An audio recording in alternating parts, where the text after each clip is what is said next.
Hello student, welcome to learn with Nishat. बच्चों, आज के वीडियो में लाइंस एंड एंगल्स के इस तरह के क्वेश्चन भी आते हैं, वो बताऊंगी।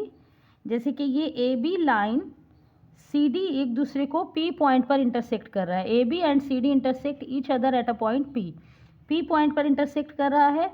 अगर x is to Y is equal to 2:3 है तो find the values of X Y Z.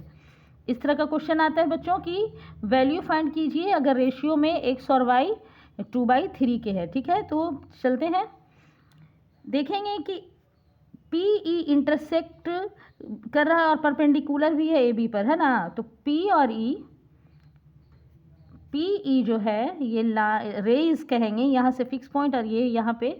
तो पी ई परपेंडिकुलर है किस पे? ए बी पे।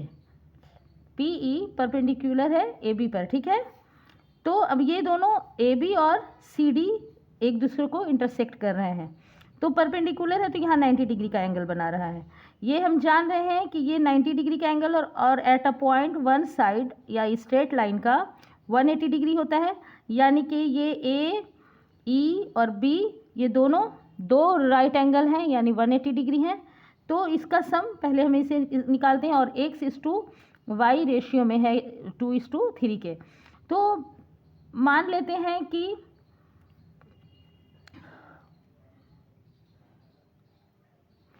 अगर x को हम मान लें कि let x is equal to 2l,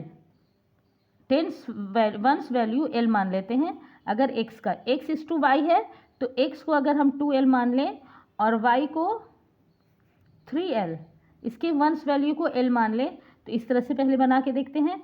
यानी कि x y और ये 90 डिग्री मिलके 180 डिग्री होना चाहिए। तो यानी 2l प्लस 3l, इसे मान के चलते हैं कि let x is equal to 2l और y is equal to 3l plus 90 degree. ऐसा स्ट्रेट लाइन के एंगल जानते हैं x y और 90 डिग्री मिलकर 180 डिग्री होगा, है ना, 180 डिग्री। तो ये दोनों 2l 3l 5l, l का वैल्यू फाइंड करेंगे और ये पॉजिटिव अगर इधर इक्वल के इधर जाएगा तो माइनस हो जाएगा, 180 degree minus 90 degree. Okay, 5l is equal to ये 90 डिग्री माइनस होके आया। अब l का वैल्यू निकालने के लिए 5 यहाँ डिवाइड होगा। ठीक है, 5 90 से डिवाइड होगा। ठीक है, तो कितनी बार में होगा? 5 1 ज़ा 5 और 5 8 ज़ा 40, 5 1 ज़ा 5 और 5 8 ज़ा 40, 18 डिग्री l का वैल्यू आ रहा है।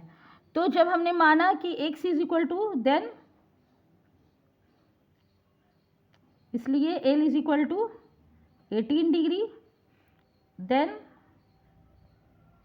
यहाँ पे x इज इक्वल टू जब हम 2l देते हैं तो 2 इंटू 18, ठीक है, and y is equal to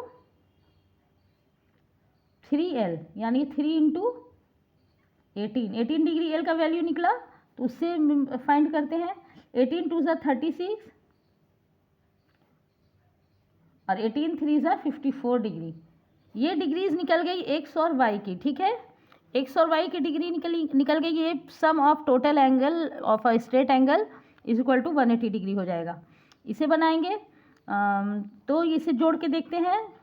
12 है 36 डिग्री प्लस 3l, y का वैल्यू क्या है 54 degree plus 90 degree is equal to 180 degree.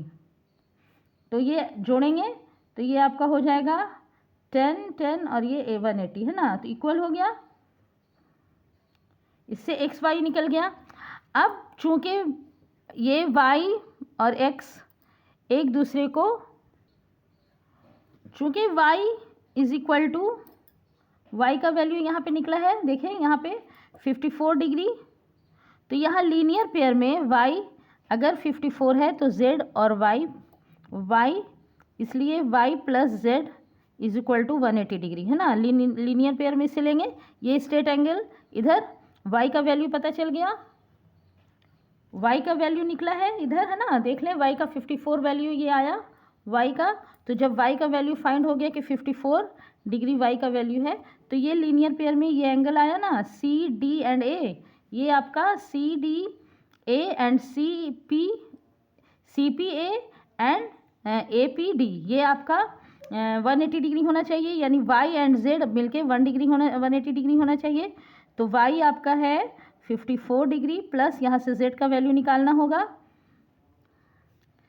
इसलिए Z इज इक्वल टू ये प्लस इधर माइनस हो जाएगा, इसे माइनस हो जाएगा, इसे 6 हो गया और ये 7 2 और ये 1, तो Z का वैल्यू आ गया कि 126, Z का वैल्यू 126 डिग्री। ये और ये मिलकर 180 डिग्री हो रहा है, यानी लीनियर पेयर में इधर हो गया। और ये 126 जब है और ये x का वैल्यू और इसे जब जोड़ लेंगे 90 डिग्री और x, तो इधर के भी एंगल निकल जाएंगे, ठीक है। तो इसको या y और ये एंगल एक दूसरे को वर्टिकली अपोजिट एंगल है, ये वर्टिकली अपोजिट एंगल हो रहा, तो y अगर 54 है तो यहाँ पे भी कुछ मान लेते हैं, जैसे x y z, इसे m कर लें तो m एंगल भी आपकी 54 डिग्री होगा, इसीलिए m is equal to 54 degree according to vertically opposite angle. कैसे? Vertically opposite angle. इस तरह से बच्चों क्वेश्चन आते हैं और इसे सॉल्व करते जाना है, रूल देखते हुए कि इधर पूरा 180 डिग्री के बराबर हो गया और ये इधर 180 डिग्री के बराबर होगा और angles of at a point 360 degree के बराबर होता है। इस तरह से बच्चों सॉल्व करना। Thanks for watching.